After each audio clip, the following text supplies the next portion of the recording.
64 पृष्ठ प्रसंग है सिमरन। आज 31 श्लोक से समाप्ति तक 44वें श्लोक तक इसका पाठ करेंगे। पहले गुरु महाराज के क्या भाव हैं, क्या वो संदेश हमारे तक पहुंचाना चाहते हैं, उसको समझने का प्रयास करेंगे। हे गुरु महाराज, आप कृपा करना, मेहर करना, दया करना, आप स्वयं ही अपने भाव हम सब तक पहुंचाओ।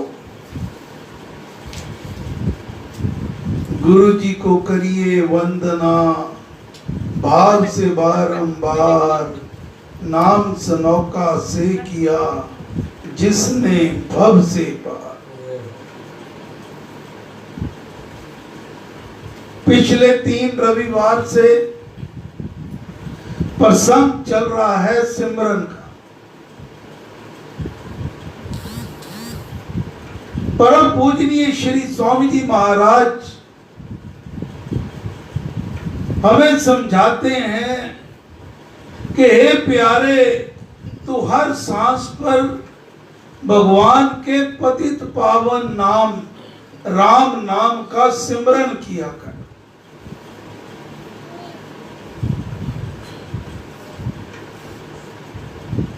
सांस सांस से सिमर सुजान, राम राम प्रभु राम महान। क्यों किया कर? क्यों हमें प्रभु के नाम का सिमरन हर श्वास के साथ करना चाहिए?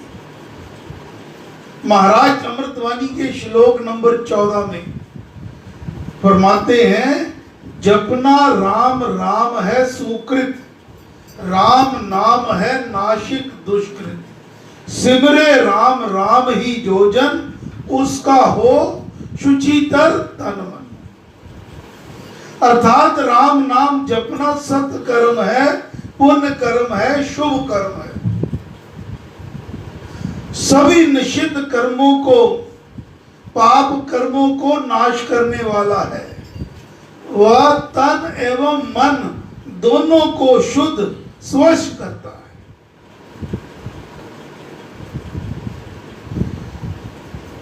श्री स्वामी जी महाराज की वाणी है, प्रवचन पीयूष में दर्ज है। जब अधिक सिमरन से शरीर शब्दमय हो जाता है, शब्दमय हो जाता है कि राम नाम रग रग में बस जाता है। कैसे? उदाहरण दे रहे हैं, जैसे कोरे घड़े में तेल,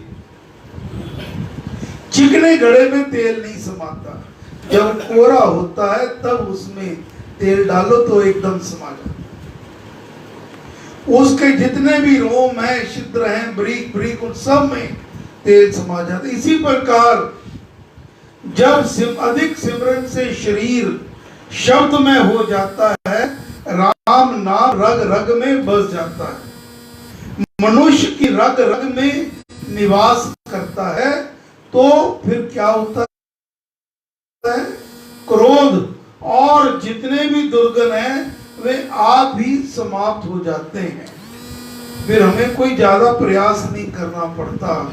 जब हम राम राम राम राम का जाप करते हैं तो ये दोष अपने आप धीरे धीरे समाप्त हो जाते हैं। दुष्ट संस्कारों को निकालने का सहज साधन केवल सिमरन है। वह कम कम होते जाते हैं, आहिस्ता आहिस्ता धीरे धीरे कम हो जाते हैं। जब नाम अधिक निवास कर लेता है तो वासनाएं, मलिन विचार दुर्बल हो जाती हैं और शुद्ध भावना पैदा होती है। बुराइयों से भी आप ही आदमी ठीक हो जाता है। महाराज कहा करते, संत श्री नर केवल बेदी जी महाराज, कि अक्सर लोग कहते हैं कि जब भी ध्यान में बैठते हैं पता नहीं दुनिया भर के कहां से मलिन विचार जो कभी भी पहले नहीं आते वो भी सामने आ जाते हैं। तो महाराज कहते कि प्यारे तू मन का ठेका लेना छोड़ दे, तू छोड़ दे कौन से विचार आ रहे हैं, क्या आ रहे हैं, क्या नहीं आ रहे। तेरा अपना काम है राम राम राम की तरफ ध्यान करना। अगर मन से नहीं बोल सकता तो पहले बोलकर वाचक जप, राम राम का जाप करो, ध्यान करो, फिर आहिस्ता आहिस्ता अभ्यास से फिर ना मुंह हिलता है ना जीभा हिलती है, और अभ्यास करते करते फिर ये मन इस राम नाम की धुन को पकड़ लेता है, मानस जप। तो महाराज कहते कि आप मन के पीछे भागना छोड़ो, राम नाम का ध्यान करो, सिमरन करो। आज के प्रसंग में महाराज समझा रहे हैं कि राम नाम को मन से भजो, राम नाम में मन को लगाओ। कैसे कैसे मन में, कैसे इसमें मन लगाना है? सीधी सी बात है, जिस बात में हमारा मन नहीं होता उधर मन नहीं लगता, जिधर हमारी रुचि नहीं। अब उदाहरण देख लो, सत्संग में रुचि नहीं हुआ तो सत्संग में आदमी भी दुनिया भर के उसका मन चक्कर काट आता है। जिसकी मैच में रुचि है, खेल में रुचि है, जहां सिनेमा में रुचि होती है, जब वो देखने बैठ जाए पता ही नहीं चलता कि कितना टाइम निकल गया, क्योंकि उसके मन की उसमें रुचि है, उसमें उसका ध्यान है। इसी प्रकार महाराज उदाहरण दे रहे हैं कि जैसे एक सती अपने पति के वियोग में तड़पती है, दिन रात उसी का ध्यान करती है, जैसे माँ अपने पुत्र को सदा याद करती है, उसी का गुणगान करती है, उसी की बातें करती है, मेरा पुत्र ऐसा है, मेरा पुत्र ऐसा है, चाहे वो सांवला है, चाहे गोरा है, चाहे मोटा है, चाहे पतला है, उसको तो अपना ही पुत्र प्यारा लगता है, सारा ध्यान उसी में रहता है।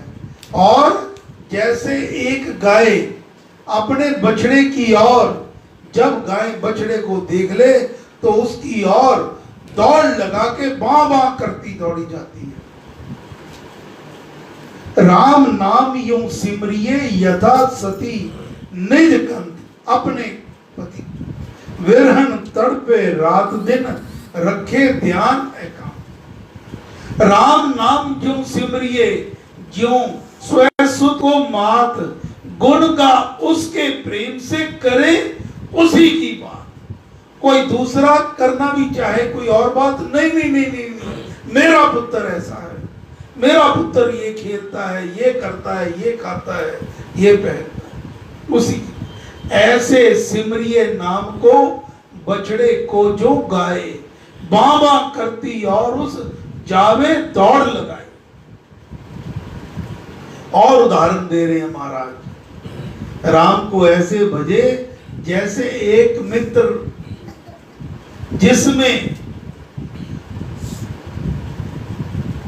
उसका मन अपने दूसरे मित्र में मिला हो, उसको दिन रात याद करता है। जैसे भूखा भोजन को व प्यासा जल को व डूबता हुआ प्राणी किनारे को ढूंढता है। जब भूख लगी हो, जब प्यास लगी हो, जहां डूब रहा हो, प्राण छूट रहे हो, तब देखो वो दशा क्या होती है। उस समय वो कहता कहीं कुछ भोजन का एक टुकड़ा मिल जाए, पानी की एक घूंट मिल जाए, कोई दिन का मिल जाए जिसको पकड़ के बाहर आ जाए। जैसे रोगी औषध का ध्यान रखता है, जैसे चकोर रात भर चांद को देखती रहती है।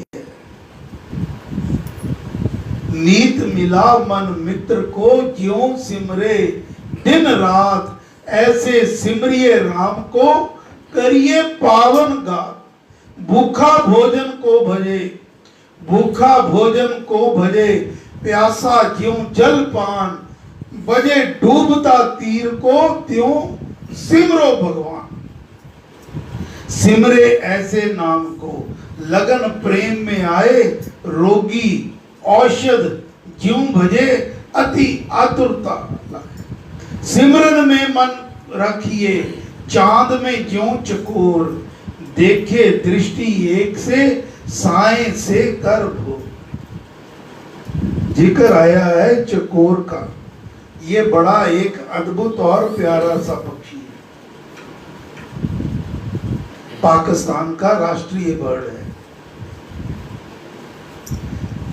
इसकी एक खासियत है, ये रात भर जैसे ही साई होती है, चंद्रमा निकलता है और प्रातः भोर होने तक टकटकी लगा के मुंह ऊपर करके चांद की ओर देखता रहता है, उसे निहारता रहता है।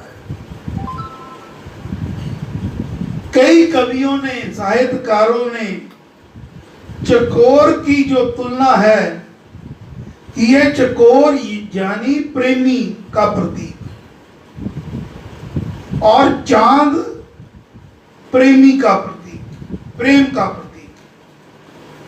जैसे प्रेमी अपने प्रेम को सदा निहारता रहता है, ऐसे ही चकोर चांद को रात भर निहारता रहता है और उसके वियोग में, क्योंकि मिल नहीं पाते, चकोर तो धरती पर है और चांद आसमान पर है, दोनों का मिलन नहीं हो सकता, तो उसको निहारते हुए रात भर रोता रहता है।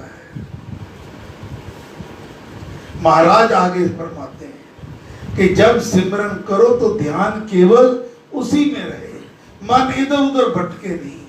कैसे? जैसे तीर चलाते हुए कुशल जन केवल लक्ष्य की ओर ही देखता है। जैसे नट बांस पर जब चलता है, गा रहा है, नृत्य कर रहा है, लेकिन उसका सारा ध्यान केंद्रित रहता है भार, बैलेंस बराबर रखे। राम राम ही सिमरिए, मन को ठीक टकाए, ठीक तरह टका लो।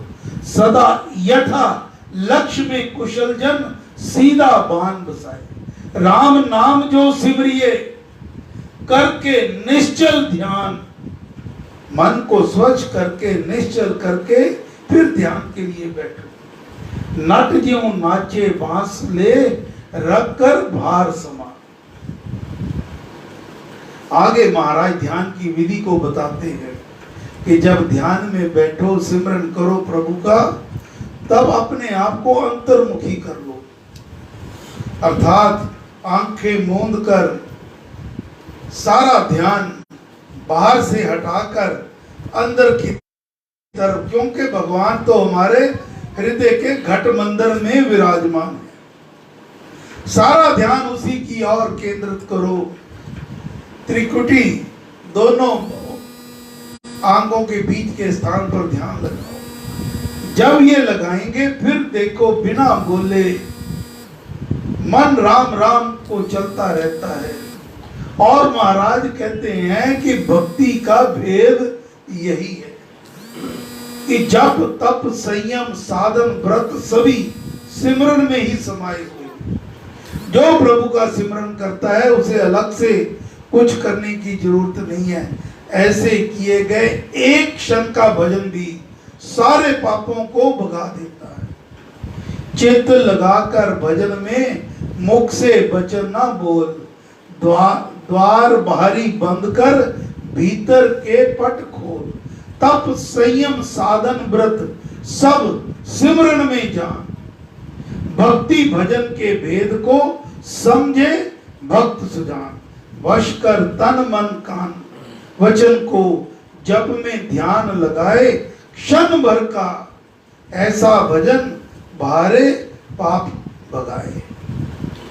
एक पल के लिए, क्षण के लिए भी अगर आपके लौ लग गई तो सभी पापों को दूर करता है। आखिर में महाराज आखिरी श्लोक में प्रार्थना करते हैं कि हे राम मेरे ऊपर कृपा करो, मुझे नाम का दान दो, मैं इस परम प्राणमय जाप को बड़े लगन से, प्रेम से, भाव से जपूं। हे राम मुझे दान कर अपना सिमरन आप, लगन प्रेम से मैं जपूं परम पुण्यमय जाप। ये पुण्यमय जाप का मैं बड़े लगन से, प्रेम से, श्रद्धा से, भक्ति भाव से भरपूर होकर करें। सच्चाई ये भी है कि बिना राम कृपा के राम का भजन भी नहीं हो सकता। जिसके ऊपर राम कृपा करें वही उसके भजन कर सकता है। सारे प्रसंग का सार, स्वयं भी खूब राम नाम जपो, सिमरन करो और अपने गुरु महाराज को उनका मार्गदर्शन पाते हुए, उनके अनुचरणों पर चलते हुए, जैसे हमारे गुरु महाराज ने जो करके दिखाया, स्वयं भी राम नाम जपा और दूसरों को भी प्रेरित किया। आप भी राम नाम जपो हे प्यारे, इसी में तेरा कल्याण है। आज की समाप्ति कबीर साहब के श्लोक से करेंगे। कबीर साहब हमें क्या कह रहे हैं? कबीर आपन राम कहे। ये लोग अपने आप को कहते हैं, अपने आप को कहते हैं कि तू राम कह, औरन राम कहाए, औरों से भी राम कहाए। जा मुख राम ना निसरे, जिस मुख से राम नाम नहीं निकलता, ता मुख राम कहाए। उस मुख से भी राम नाम कहा दो। एक माँ की तरह, जैसे माँ अपने बच्चे को कोई दवाई देनी होती है, चाहे उसे लालच देती है, चाहे प्यार करती है, चाहे कुछ भी यत्न करे, क्योंकि उसे पता ये दवाई इसके फायदेमंद है। इसी प्रकार जो भक्त होता है, जो संत होता है, जो महात्मा होता है, जो पुण्य आत्मा होता है, वह स्वयं क्योंकि उसने राम नाम जपा है, उसे ये अनुभव होता है कि राम नाम की दवाई अति उत्तम है।